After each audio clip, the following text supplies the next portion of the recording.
Something hit me this week. The weight isn't actually the problem. Truthfully, I think I've known that for a while because when I look back at the version of me that felt healthiest, happiest, and most confident, it wasn't about a number on the scale. It was about how I was showing up in my life. Hey, I'm Bev, and this is the Restart Life Mama. This space is for moms rebuilding their lives after survival mode. And now you're trying to figure out how to rebuild everything: your health, confidence, finances, routines, identity, womanhood, life. That's what we do here.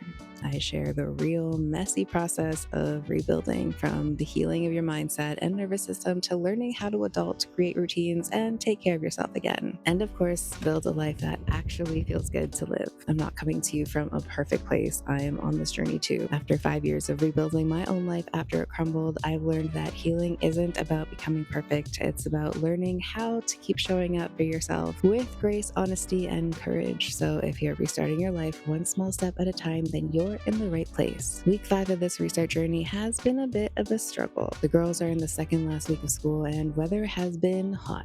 And if I'm being honest, I've been having a hard time mentally preparing for all the changes that summer and self-growth is about to bring. I haven't felt particularly motivated. I haven't felt like I've got everything figured out, but I am still committed. And I think this week forced me to get honest about what this journey is really about. Because when I say I want to lose weight, what I actually mean is I want my life back. I want the energy I used to have. I want the confidence I used to have. I want to be the mom who gets dressed in the morning because she feels good about herself. I want to be the mom who plans adventures instead of defaulting to screens. I want to feel strong and capable and healthy. And I was thinking about all of this. I realized that the last time I felt truly healthy was also before life crumbled around me, before the stress and the heartbreak and everything felt like survival mode. And that's when another realization hit me. Food is my reward. As a solo mom, when the girls finally go to bed, that little snack at night feels like my reward for making it through another day. It's easy, it's affordable, it's available, it's something that's just for me. And when I realized that, a lot of things started to make a lot more sense. Because now I'm not just fighting bad habits, I'm trying to replace a reward system I've been using for years. So no wonder it feels so hard. No wonder I keep feeling overwhelmed when I'm trying to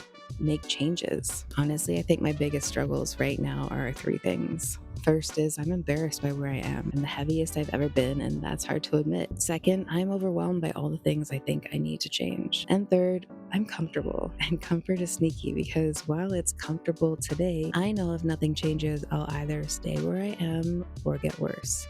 And that's a future I don't want. So instead of trying to change everything overnight, I'm focusing on small adjustments.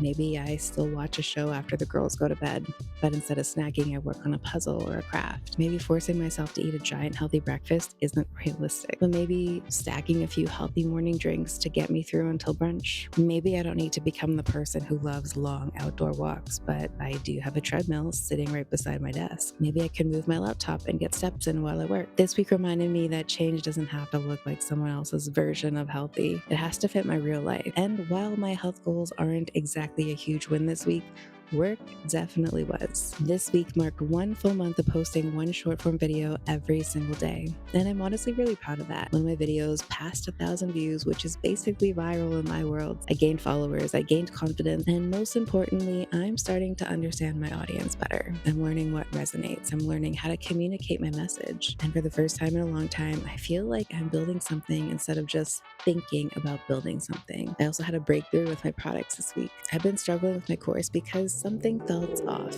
Originally, I started as an ebook about overcoming procrastination. Then I turned it into a course. Then I rebranded it, but it never really quite felt right. This week, I finally realized why.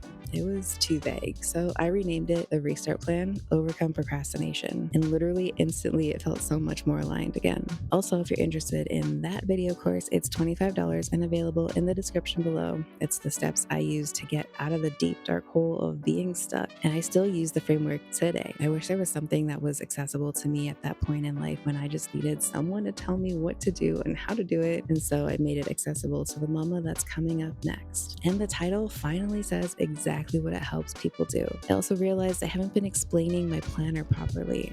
And honestly, it's one of my favorite things I've created. The Next Chapter Planner helps you imagine the version of you want to become. And it helps you break that vision into goals, those goals into habits, and those habits into actionable steps, and finally into your actual daily life. Then every week there's a reflection section so you can see what's working, what's not, and where you can adjust. The free Principal Planner is available in the description below because lasting change isn't about perfection, it's about learning, adjusting, and continuing forward. I've also been on a bit of a spiritual journey this week. My Bible time hasn't been perfect. Actually, it's been pretty sporadic, but I've been studying the genealogy of Jesus. And what I found fascinating is that it's filled with kings, some incredible ones, some absolutely terrible ones. And one lesson keeps standing out to me: the best people can fall, and the worst people can find redemption. The story of Scripture isn't a story of perfect people, it's a story of imperfect people who needed God's grace. And honestly, I needed that reminder because sometimes I still think if I just work harder,